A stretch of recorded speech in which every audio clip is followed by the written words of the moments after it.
Kevin. What have you missed the most, do you think, in the last few weeks? Probably wearing pants.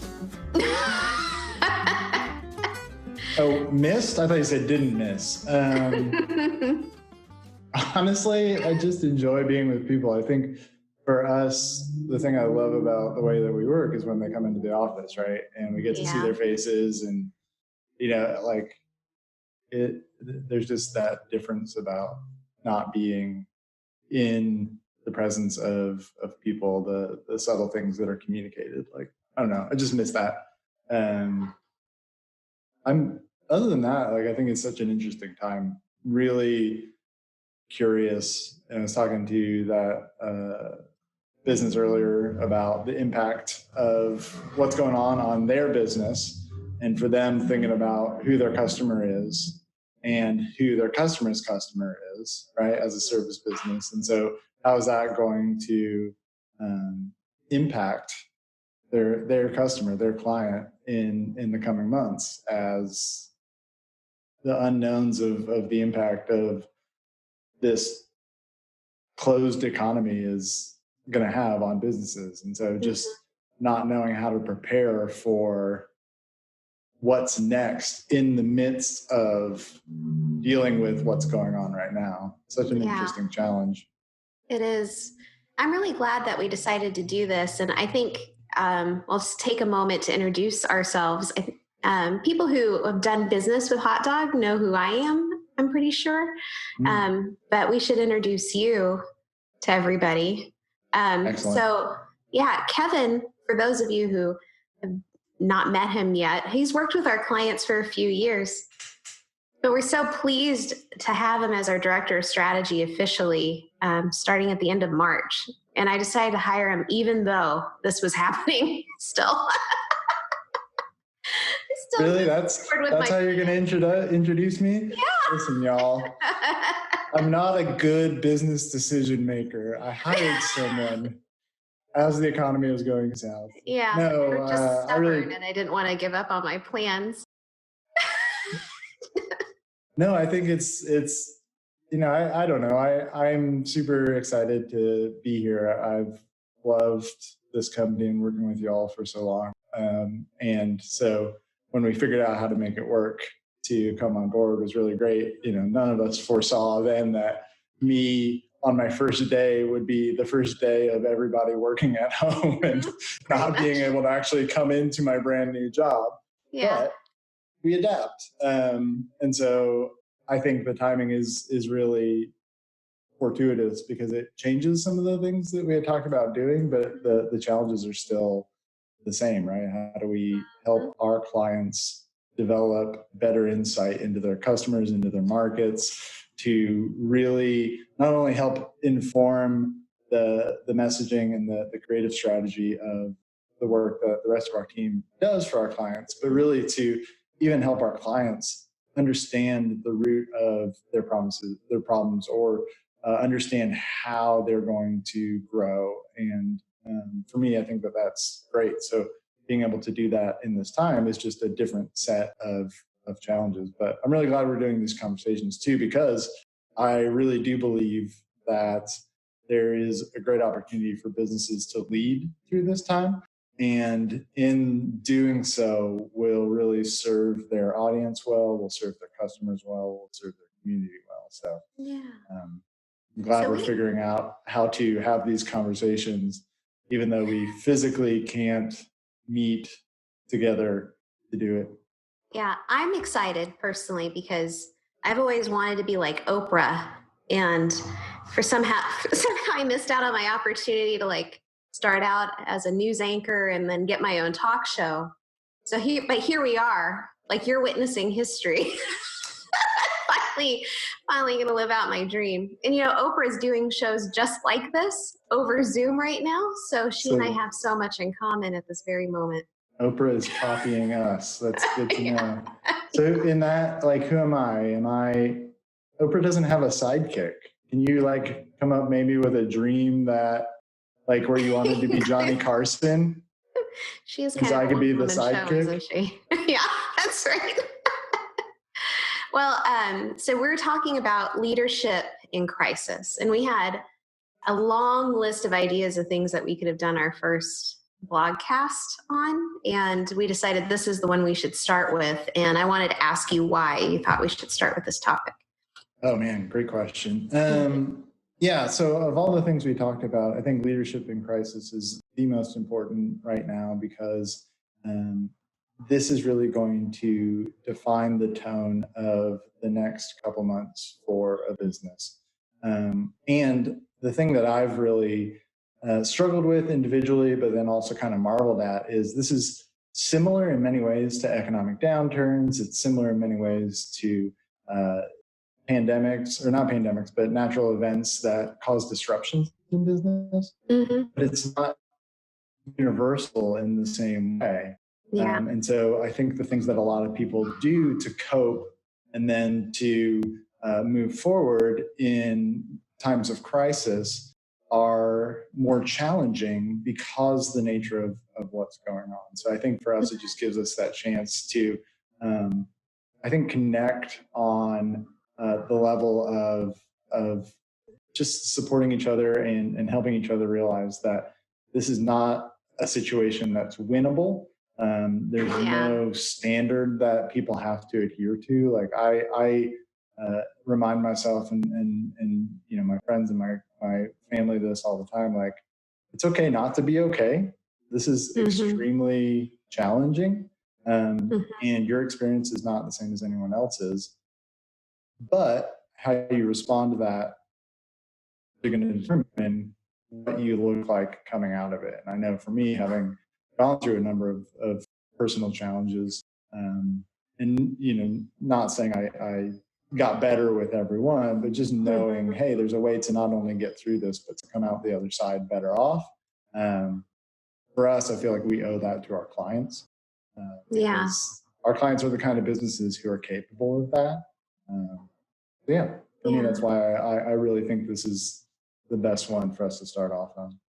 Yeah, I think it's a natural lead into one of the talking points we wanted to discuss today, which was forgiving yourself. Why don't we start there? Because I was going to start with kind of bigger communication things, but I think you glided right into this one. Yeah. Why talk about forgiving yourself as a leader in this situation? Because I think for me, when I think about crisis and I think about leadership and I think about our culture, right? When you take those three things and combine them together, a lot of people are quickly trying to make sense of what's going on and to react. And I say this all the time, like, a lot of what we do, we're not even aware of why we do it. We are so shaped by the physiology of our brains and our survival instincts and our emotions that we typically aren't aware of when we operate in our day-to-day. So when calamity hits, we immediately escalate to a fight or flight response. Yeah. But we aren't able to always identify that that's what's going on. And so for me, I think that's the biggest struggle that a lot of leaders have, is this expectation that they put on themselves to carry just the emotional weight of the well-being of everyone that they lead, which is great. I think that's what sets great leaders apart. But the reality is that we're human and we're limited, and there is only so much that we can do. And so being able to give yourself grace in times of stress is the only way to actually set aside many of the stress reactions, because it's such a vicious cycle of, oh, this is happening. Oh, I'm freaking out. Oh, I shouldn't be freaking out because this is happening. Now I'm freaking out more. And really just makes you ineffective. Right? And so anyone who's ever seen a 5-year-old who stayed up too late and doesn't want to go to bed knows exactly what I'm talking about.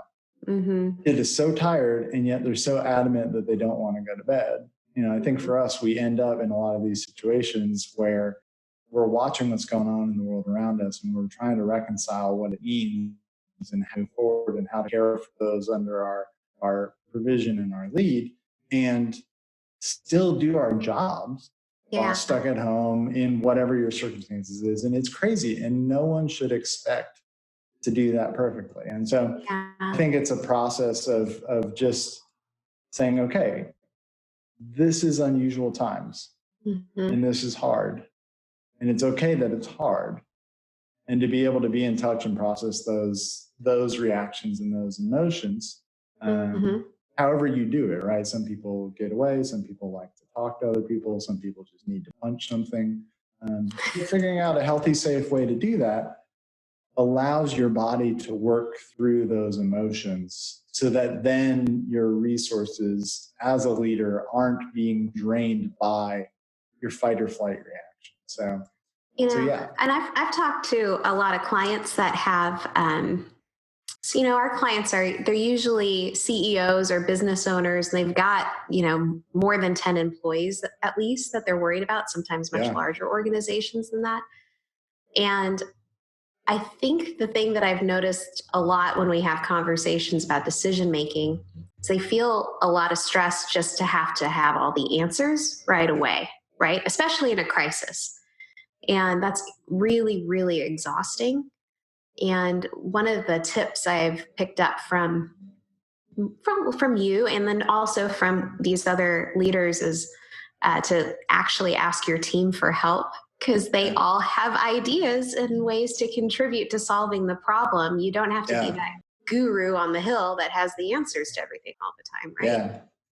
Yeah. Well, and I think too, the really great thing about that, and I'm glad you brought it up, is it allows you to trust your team and to instill better trust in them, right? So hopefully you're in a place where you know who you're working with and you can ask them and you can just be honest. I think that's the other thing, is to be honest about your own limitations, because no one needs you to be trying to be the one to hold it all together and then ultimately snap. Right. Nobody wants to see that. One of the benefits of crisis is you grow to trust the people you work with more. And so, because you see what they're like kind of at their worst. So then when you get back to normal and they're at their best, you know what they're capable of and you've experienced it. And so this is a great opportunity to just be like, hey, listen, this is what we're committed to. This is insane. These are the challenges that we're facing. I want you guys to know what's happening. This is the problems I'm trying to solve. I know you guys are also trying to solve your own problems. Let's be a team together and help each other and forgive each other when we get stressed out, and just have a lot of grace for each other in this time. And you'll come out the other side such a better working, more fine-tuned team. Yeah. Because of all of this. We only have a couple of minutes left, but I think it's worth talking about communicating with your team and some tips on how to keep that open. Yeah, I know you wanted to connect it back to some core values and stuff. Yeah. I've been really impressed with you because, for me, technically I started March 16th, right? Which was right around the stay-at-home order for Austin, but we had been working full-time together before that. And so I got to see you interact with your team of now 14 people in addition to yourself. And I would just love to hear kind of what your thought process was in terms of things that you did or things that are really effective for communicating in crisis. I think a lot of the stuff you already mentioned, I wanted to keep our normal routine, even though we're working from home. So stand-up meetings, which we did in person, we were just doing virtually, and keeping those one-on-ones. But I think the one-on-ones are longer because we don't see each other as much. We have more to unpack when we have moments to sit together and talk. Yeah. And I've been, I think, very honest. I spent the whole weekend before we all officially started working remotely, going through all of my thoughts on everything I wanted to say to the team about what was going on, because I know if it were me, and I would be freaking out about job security and client work and stability and other people being okay. And, everybody has family stuff that they're dealing with too. And I just wanted them to feel safe and secure and feel like they can move forward with work. I mean, from an owner's perspective, I want everybody to work, but I think in order for them to work, they have to feel like they're going to be okay. And so I think that's how I arrived at kind of the way we've been handling it so far. Yeah, I think that's really good. I would add too, just as an outside perspective, obviously you as a leader, and even some of the things for me leading my team, just really setting the tone of this time, right? So you acknowledge that something is happening. You made sure that everyone is okay. You made sure that everyone was capable of working, right? Not just, hey, you have to come in, but hey, don't come in. Make sure that you have what you need. So come in if you need to get some your computer and things like that. I thought that was great. But then two, just I think creating those touch points throughout the week. So you do a great job of doing that with the Monday all team meeting and then spreading out your one-on-ones. And you don't get that benefit of just milling about the office and popping in on people, right? So just making sure through Slack that conversations are continuing to happen, checking in on people, calling to talk about things that might be going on, strategizing ways to make sure that people who need help get help. Just being very intentional about engaging and keeping track of the people that you're kind of responsible for.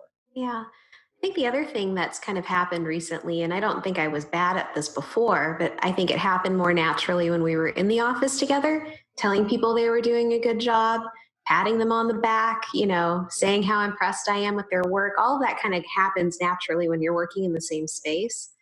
And I have to very intentionally be like, I'm going to call this person. I'm going to Slack this person. I'm going to tell them how impressed I am with their work and it's easy to not do those things because we're not in the office together. So talk about intentionality. It's like make it on the to-do list, make a point to do it because I think it helps a lot during times like this.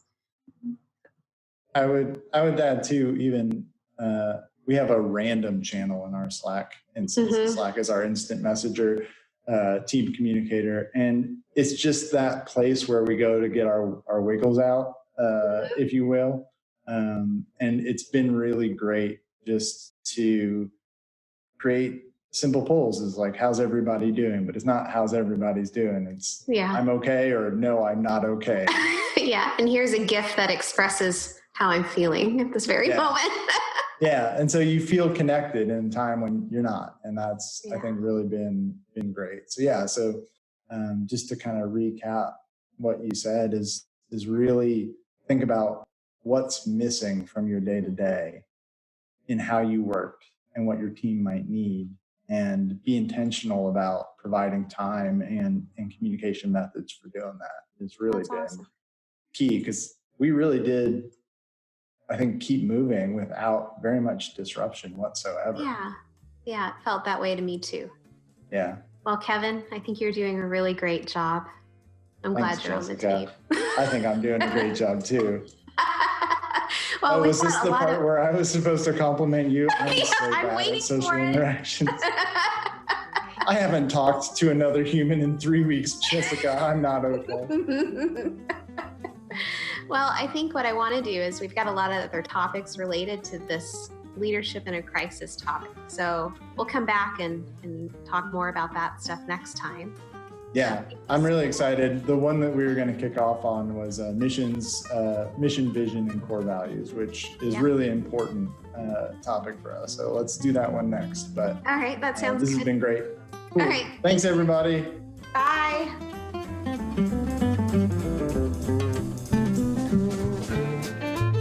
Y'all don't screw this up. Why did you have to say that? Don't spill anything on your shirt. Splash. Okay. All right, Kevin. All right. You Oh, we're live. ready to get started? I was born ready, Jessica.